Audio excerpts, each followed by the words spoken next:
आप सभी बंधुओं का स्वागत है हमारे यूट्यूब चैनल सोमनाथ ब्लॉग्स में और मैं हूं सोमनाथ महतो। शिक्षक टीचर ट्रांसफर पोस्टिंग ई शिक्षा कोष पोर्टल पर आवेदन भरने का काम शुरू हो चुका है। और आपको बता दूं कि यदि आप सक्षमता परीक्षा पास हैं, यदि आपका काउंसलिंग के दौरान आप डाउटफुल आ गए थे या आपकी आधार के कारण आपकी काउंसलिंग पूर्ण नहीं हो पाई थी, तो आप सभी को बता दें कि आज सक्षमता परीक्षा पास सभी प्रकार के शिक्षकों को इस शिक्षा कोष पोर्टल से शिक्षक ट्रांसफर पोस्टिंग का आवेदन भरने का कार्य शुरू हो चुका है। इस शिक्षा कोष पोर्टल पर जा करके आप अपने शिक्षक आईडी से पूर्ण रूप से आप भर सकते हैं। आपको इस वीडियो में पूरी जानकारी स्टेप बाय स्टेप देंगे। अगर किसी भी प्रकार की त्रुटि होती है आप हमें कमेंट कीजिए। आवेदन भरने के समय में आपको किसी प्रकार की असमंजस में फंस जाते हैं तो आप हमें कमेंट कीजिए, हम आपको पूरा स्टेप बाय स्टेप आपको समझाने का प्रयास करेंगे। उससे पहले आपसे बंधुओं से एक छोटा सा आग्रह है कि यदि आप हमारे चैनल पर नए हैं तो हमारे चैनलों को सब्सक्राइब कीजिए और बेल आइकन दबाना ना भूलिए। तो चलिए आपको पूरे विस्तार से बताते हैं कि टीचर ट्रांसफर पोस्टिंग ई शिक्षा कोष पोर्टल पर आवेदन कैसे भरा जाएगा। तो सबसे पहले जब आप ई शिक्षा कोष पोर्टल पर जाइएगा, सबसे पहले आप ई शिक्षा कोष पोर्टल पर जा करके अपने टीचर आईडी से और पासवर्ड से लॉगिन हो जाना है। जब पासवर्ड से लॉगिन हो जाएगा तो आपके सामने इस तरह से डाटा खुल करके आएगा। Dashboard, student enrolment, teacher transfer और आएगा razz ticket notification, teacher training. तो यहाँ पर देखिए, यहाँ पर लिखा आएगा, आपके पास आएगा टीचर ट्रांसफर। तो आपको टीचर ट्रांसफर पर जब आप टच कीजिएगा तो आपके सामने इस तरह से ओटीपी वाला आएगा। ओटीपी क्योंकि आपका नंबर तो रजिस्टर्ड है, उसमें इस शिक्षा कोष पोर्टल पर आपका नंबर रजिस्टर्ड है, तो आपका रजिस्टर्ड मोबाइल पर ओटीपी आएगा। यह इसलिए रखा गया है कि कोई शिक्षक आपका टीचर आईडी अगर जान जाते हैं तो आपके साथ खेला ना करते। खेला का मतलब कि आप यदि ओटीपी नहीं आता तो आप कोई भी शिक्षक आपकी टीचर आईडी और पासवर्ड अगर जानते होंगे, वो आपको किसी दूसरे तीसरे जिले में का ऑप्शन भर सकते हैं। इसलिए आप प्रक्रिया यह रखा गया है ओटीपी वाला कि ओटीपी आपके मोबाइल पर मैसेज आएगा, उस पर आप यहाँ पर देखिए ओटीपी यहाँ पर लिखा हुआ है, दर्ज करें।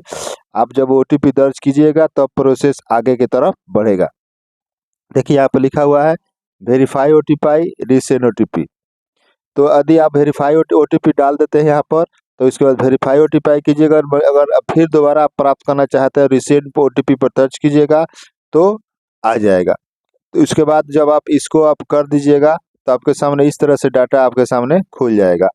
तो देखिए इसमें क्या क्या शुरू से ही पूरा, सबसे पहले यहाँ पर आपका नाम लिखेगा, लिंग, वैवाहिक स्थिति, अगर दिव्यांगता है तो हाँ नहीं, और जन्म तिथि आपके सामने इस तरह से डाटा खुलकर आएगा। सामने सब कुछ डिटेल जो आपने इस शिक्षा कोष पोर्टल पर आपने जो आपका जो डाटा अपलोड है वह सब आपके सामने खुल करके सामने आएगा। और यहाँ पर आएगा कि आप किस प्रकार की नियुक्ति की प्रक्रिया क्या थी। यदि आप पंचायत राज इकाई से आपकी बहाली हुई होगी तो वह जिक्र किया होगा। यदि आपकी बहाली 1 से 5 में हुई होगी, ये जो बाद वाली बहाली हुई वह, या आप टेट शिक्षक के बहाल हुई, सब कुछ इसमें जिक्र मिलेगा। श्रेणी किस वर्ग में है वह भी जिक्र मिलेगा। नियुक्ति का प्रकार क्या है, सामान्य, जनरल। और यहाँ पर आपका मोबाइल नंबर आएगा, जो मोबाइल नंबर पर आपका ओटीपी आया होगा वह मोटिव आएगा। और उसके बाद यहाँ पर आपका ईमेल आईडी भी आएगा। उसके बाद इसके बाद यहाँ पर आपको अब देगा कि आपको अल्टरनेट मोबाइल नंबर, यहाँ पर आपको अल्टरनेट मोबाइल नंबर बदलना होगा, एक दूसरा मोबाइल नंबर देना होगा और अल्टरनेट ईमेल आईडी भी आपको यहाँ पर देना होगा। उसके बाद यहाँ पर दिया होगा कि जिले का नाम और उसका कोड के साथ आपका दिया रहेगा। और उसके बाद अगले चलते हैं, तो उसके बाद आगे बढ़िएगा तो ब्लॉक प्रखंड का कोड और प्रखंड का नाम लिखा रहेगा। आपका जिस संकुल में कार्यरत है उस संकुल का नाम और उसका डैश कोड के साथ रहेगा। और जिस पंचायत में कार्यरत है उस पंचायत का नाम लिखा रहेगा। जिस विद्यालय में कार्यरत है उस विद्यालय का नाम यहाँ पर लिखा हुआ मिलेगा। और उसके बाद इस सबसे यहाँ पर लिखा रहेगा इन केस ऑफ पीआर सक्षमता क्वालिफाइड टीचर, यहाँ पर लिखा रहेगा तो आपका सक्षमता आवेदन संख्या लिखा रहेगा और सक्षमता का रोल नंबर यहाँ पर लिखा रहेगा। यह पूर्ण रूप से कि आप सक्षमता परीक्षा पास हैं तो इस पात्र का जिक्र इसमें किया रहेगा। उसके बाद देखिए यहाँ पर लिखा रहेगा लिंग, लिंग लिखा रहेगा और वैवाहिक स्थिति यहाँ पर जिक्र, इस बात का जिक्र किया रहेगा। उसके बाद धीरे धीरे जब आप आगे बढ़िएगा तो यहाँ पर लिखा हुआ है on what ground are you to requesting for transfer, आप किस आधार पर स्थानांतरण का अनुरोध कर रहे हैं। जब इसको यहाँ पर आप टच कीजिएगा या यहाँ पर आप टच कीजिएगा तो आपके सामने मतलब कि वो पूछ रहा है कि आप किस आधार पर अपने स्थानांतरण का अनुरोध कर रहे हैं। तो यह सब आपके सामने ये वाला ऑप्शन खुल करके सामने आएगा। देखिए जब आप उसको टच कीजिए आप किस आधार पर, तो आप वहाँ पर आपको यह फिलअप करना ही है, जैसे असाध रोग के आधार पर, गंभीर बीमारी के आधार पर, दिव्यांगता के आधार पर, appointment on the basis of ability male पुरुष शिक्षक। यदि आपकी जो बहाल जैसे आपके असाध रोग से ग्रसित है, क्या आप गंभीर बीमारी से ग्रसित है, क्या आपकी बहाली जो है दिव्यांगता के आधार पर नियुक्ति हुई है, या क्या आप पुरुष शिक्षक है। इन 4 ऑप्शन आपके सामने खुलेगा। आपको 4 ऑप्शन में एक जैसे मान लिया पुरुष शिक्षक है तो पुरुष शिक्षक है तो पुरुष शिक्षक पे यहाँ पर टच कीजिएगा। उसके बाद आपके आगे की प्रक्रिया शुरू हो जाएगी। जैसे उसके बाद देखिए यहाँ पर जब आप उसको आप टच कर दीजिएगा तो उसके बाद आपसे मांगेगा कि आपका गृह राज्य बिहार शो करेगा, पता नगर निकाय पंचायत संबंधित है। आपका यहाँ पर टच कीजिएगा तो आप अपना नगर निकाय से है या पंचायत से तो उसका जिक्र कर दीजिए। उसके बाद यहाँ पर अपने पत्नी का नाम भरना है और उसके बाद होम गृह जिला भरना है।